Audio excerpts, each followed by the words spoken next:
I'm a 30-year-old male who married my wife, Jennifer, last year. We live in a house that my dad said we could live in. I've lived here even before I met my wife. The house is paid for, and I just pay the property taxes. It could probably sell for over $1 million because it's a 3-bedroom house in San Diego.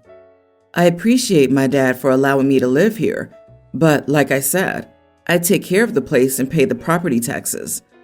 My dad's been asking us if we plan to have kids, and we said no. He said that he's not letting us live there to be Ken and Barbie. It's a family home, and if we're not having kids, then go rent somewhere else. I told him we're not moving anywhere because we had made a deal that I'd care for the house and would live there in exchange. Just because it's in his name doesn't mean he can kick us out, especially just because we don't want kids. That's probably illegal anyway. Our household expenses are like $1,500 a month. We bring in like $4,000 net income. My dad's getting all crazy, saying that he's going to charge us $7,000 a month in rent because that's what our neighbors pay, or give him a grandchild. He said he'd even raise it by himself. I told my dad to keep up this craziness, and we'll go no contact. Am I the idiot for telling my dad that he can't kick me out for not wanting kids? You are the idiot. You're 30 living in daddy's house rent-free, pretending to have wealth you don't. It's his house, and you're milking it. He's taking a huge financial loss by letting you live there. If you had a kid, he'd want his grandchild to have a better life than you could afford. So I see his point that if a kid was involved, he would allow you to live there. But you don't want kids, so grow up. Stop depending on daddy and go be an adult and pay rent and bills like the rest of us. I agree. OP is being a child. Paying the property taxes gives you zero rights to live there. Grow up. I've owned rentals since 2008, and you don't know what you're talking about concerning living there. Your dad can kick you out for any reason he wants. It's his house. You can refuse to leave and put up a fuss, but he can go do a formal eviction if that's what it takes. Oh, I find the no contact threat hilarious. I'm going no contact with you, but I refuse to be kicked out from your house. OP is way too entitled. They've been living in a house they likely could never afford, and now he feels like he owns it when they don't even make enough money to pay what the mortgage would be. OP's acting like his dad has to legally give it to him because he pays property taxes. LOL. You're allowed to not have kids, but you are the idiot because, yes, dad technically can kick you out for not wanting kids, but morally, he sucks. Morally, dad does not suck. He's giving them an incredible deal on the place to save money and help themselves out. He laid out expectations of it being a family home, and if they don't want a family, they'll need to move on. An old man doesn't need to fund the child-free lifestyle of his adult children. He's been plenty generous, and his generosity now has run out. Did OP really think it was going to be cool to play house with his wife forever in his dad's home? All while paying the bare minimum. Oh, come on. So we're just going to sit back while men control the uterus of women yet again? I went with everyone's the idiot here, except the wife, who's being told by her father-in-law, your uterus is now to be used to pay your husband's rent. And by her husband, no problem. Ignore the old man. We don't need to start looking for a new place to live. Wannabe granddaddy's demands are outrageous and idiotic. His son evidently didn't fall far from the tree. My husband's family is having a week-long family reunion in our city, and last night we hosted a dinner party at our house. There were about 40 people there, and it started at noon, since many adults came to help prep the house and the food and enjoy being together. For the most part, his family's lovely, and we get along well. The party started at 6, and everyone had a good time. Around 10, people started to make their way out. By 11, the food was being put up. Close to midnight, I went to give our toddler a bath and prepare him for bed, while my husband and some of his family were washing the dishes and tidying up the kitchen and house. A little after midnight, I heard the doorbell ring, and heard unfamiliar voices and laughter. I went downstairs to discover my 20-something niece, who was still there, had invited 7 of her friends to the party without our permission, and they were just showing up because they left their city late and underestimated the time it took to drive to our places, about 7 hours. They strolled into our house with some of them not even saying anything to the older adults and asked my niece what was for dinner. I tried to shut it down and said that the party was over and it was after midnight. A girl in the group said they'd been driving for so long and she didn't want to be in the car anymore. Then another girl told my niece, without looking at me, that everything was closed. So if they didn't eat now, they wouldn't be able to eat until morning. I pointed out the gas stations were still open when my sister-in-law, niece's mom, told the group she could heat up some food for them. We got into a heated discussion, and I told sister-in-law she could leave and feed them at her house. My husband led me upstairs, begged me to just let his sister feed the group, and we argued. It was almost 2 before I could get our toddler to sleep due to the noise and the smell of food coming from downstairs. Today at lunch, another sister-in-law made a passive-aggressive comment about being a good host. So I told her directly that a good guest doesn't bring additional guests. That blew the lid off, and we argued loudly. His entire family thinks I'm being unreasonable to a group of tired and hungry kids. My husband thinks it's the stress of having so many people here that I'm overreacting and should apologize. I refuse and feel like I'm on an island by myself. Was I wrong? Wow, the audacity of those kids to show up after midnight to a family party is mind-blowing. I don't care how long they drove. If your sister-in-law wanted to feed them, then she needed to do it somewhere other than your house. 1000% not the idiot. How unbelievably rude. It's rude to bring people to a party or to someone else's house uninvited, much less that late, not to mention to someone whose house has children who have gone to bed already. It wasn't your problem how long the kids had been in the car. That would be the problem of the people who invited them to your house uninvited. And your husband was definitely out of line, not having your back on this. They're not kids. The niece is 20. They're rude adults. During the 7-hour trip, they should have stopped for food. Find a pizza place. Denny's 24 hours. The only plausible explanation is that when the niece and friends were hanging out, the group thought the idea that the adults would be worn out from their gathering and be fast asleep by the time the group showed up, who they could make free with the leftovers and booze. But doing a 7-hour drive on the strength of that kind of wishful thinking would be truly next-level stupid. Honestly, I think this probably is the most plausible suggestion because it's nuts that the niece invited them in the first place, and it's nuts that they drove that far for a family party when they very clearly don't know anyone in the family except the niece. They really did just expect to crash at OP's house for the entire night. Well, they probably expected to spend the entire night drinking, but they sure as heck did not arrange for a hotel to go sleep in. I, female 47, have a daughter, teen, who's recently been having some issues with me. I took her to the doctor for a routine checkup, and it turns out she has a few health issues: calcium, iron deficiency, and weak bones, underweight. I also took her to the dentist and found out she had a few cavities. Naturally, we have to pay for medicines and dental treatments, and it costs a big ton. Money's not an issue for us, but I've always wanted my kids not to be spoiled and mindful of money, despite the money we have as a family. On the way out from the dentist, we were walking down the street and I told her, "You know how much we spent on that?" "X much." She said, "Oh," and remained silent. I wasn't sure if she got it or not. So since she's had multiple appointments to get them all taken care of, I would tell her how much it cost each time. I never said anything else, just, "It cost X amount this time. You see how much money we're spending?" All I really wanted was for her to be more grateful. Then while paying for her medicines, I did the same thing.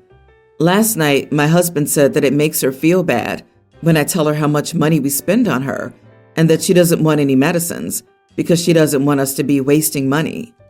I never said or implied we were wasting money. It was for her health, so of course it wasn't all a waste. My husband said I was being insensitive to her and I should be more mindful as she's a kid. Personally, my husband has always been extra protective, so I think he's just being extra. I also don't understand why my kid spoke to him instead of straight to me. I don't think I'm in the wrong here, just that my daughter's got the wrong idea and my husband is overreacting. Am I the idiot for telling my daughter how much things cost to take care of her? You know the price of everything and the value of nothing. You're the idiot. These are not luxury expenses, and you say you're spending this money on her like it's some kind of treat or that it would be reasonable to not spend it. These are essential medical expenses, and you make it sound like a problem that she's causing you. I also would be very hurt and angry if I were her. If you're trying to make a point about taking responsibility for money, there are so many other ways you could do it without being so harsh. And I don't think these kinds of expenses should be part of teaching those lessons. Let's get down to brass tacks. It is absolutely your responsibility to ensure your child's medical needs are met. What you're doing is nothing short of abusive. OP, your daughter will grow up with a complex in which she can't ask for essential items for fear of your financial reprimanding. Teaching her to be responsible with money is helping budget, working on saving, and planning ahead. But making her feel guilty every time she needs dental work or medicine is disgusting. You are the idiot, and a mighty big one at that. I bet she hasn't been to the dentist in forever and is having all of these problems at once because OP has neglected her needs. OP reminds me of parents I saw growing up that would buy cigarettes and alcohol but wouldn't take their kid to the doctor because it cost too much. Jesus, you sound awful. Imagine if your child needed life-saving surgery. What are you going to say? It costs $50,000 to save you. Stop making her feel like her life isn't worth your money. Your daughter should invoice you for the inevitable therapy she'll need for what I can only imagine is not an isolated incident of this behavior. Don't be surprised if she's hiding her illnesses from you so you don't waste your money on her, as you implied. I, 28 female, started dating my girlfriend, Amy, 26 female, around 10 months ago.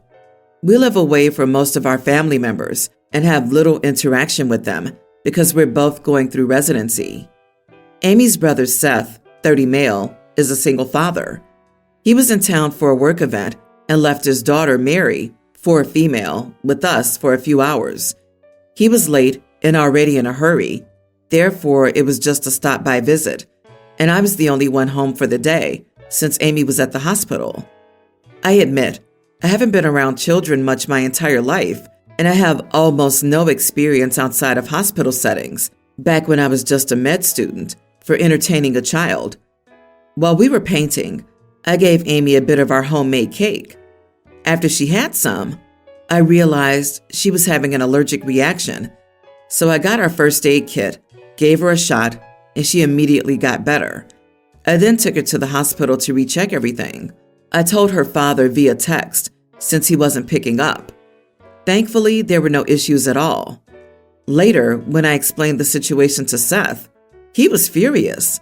He said I should have asked him or Amy about Mary's allergies because I was staying with her alone.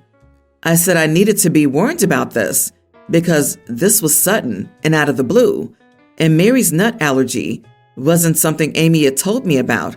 She had been at the hospital for 30 hours when Seth left Mary with me, so she clearly was not being her 100% self.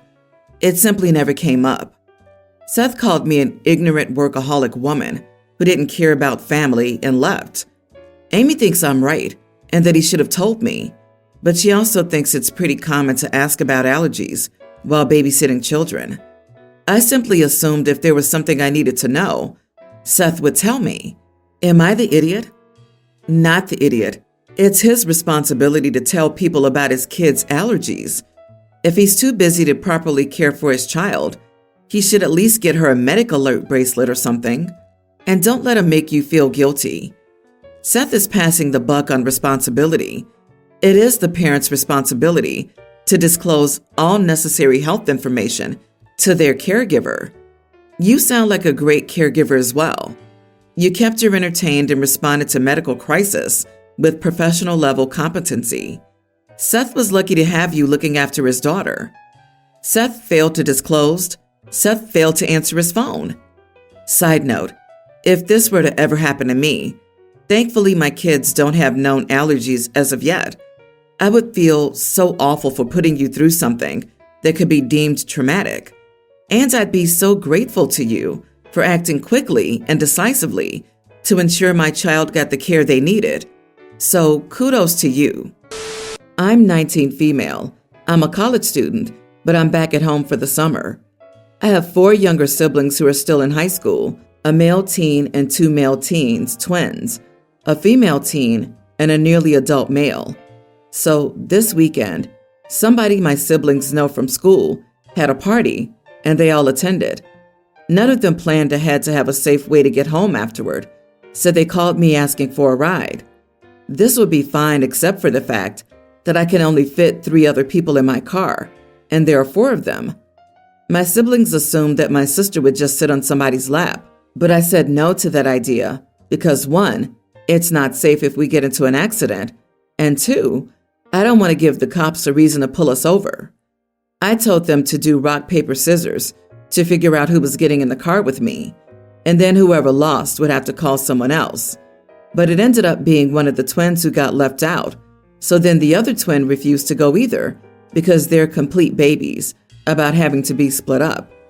I didn't care to argue with them, so I told my other siblings to let their friends know that I had an extra seat if anyone else needed a ride. Ultimately, I drove my sister, my oldest brother, and another girl, teen, who asked. The tweens eventually got some other friend of theirs who wasn't at the party to come get them and bring them home, but then they complained to our parents about how I just left them stranded. My parents and the twins are saying I should have squeezed everybody in the car instead of offering the spot to a random person. The twins are just being obnoxious, I think, but my parents' argument is that it's more irresponsible to leave my siblings in that state at a stranger's house than to have one of them not wear a seatbelt for a few minutes. So, am I the idiot? Edit. We don't have Uber here. We are really rural. Also, I did offer to make a second trip to come back for the twins, but they didn't want to wait the 40 minutes for me to come back. That's part of their argument about why I should have just let them both get into the car. Not the idiot. They're not your responsibility. They should have arranged for rides in advance. If an accident occurred and the unelected person was injured, you would have been at fault. Your family doesn't care enough to protect you. You have to protect yourself. Also, your parents could have given a ride to the twins. I'm getting the vibe that there was a reason they didn't want to call their parents. However, you are the idiot. If you care about someone, don't ditch them. You could have waited for the twins to get a ride so you could make sure they weren't getting into an impaired driver's vehicle and to ensure you have identifying car details if something went south. If you were going to risk a minor's life, then at least never risk the youngest. The oldest of the 4 who's old enough to drive and have some independence would have made more sense, as risky as that could be based on your parents' concerns. Not the idiot. Please do remind me here. At what point did these parents get off their behinds and go get their children that they had let go out to party? Oh, they didn't. Oh no. They're being massive hypocrites for blaming OP for something they didn't do and were actually responsible for doing. OP is not a parent. Parents had to go pick them up and ground the kids for drinking. Oh dear.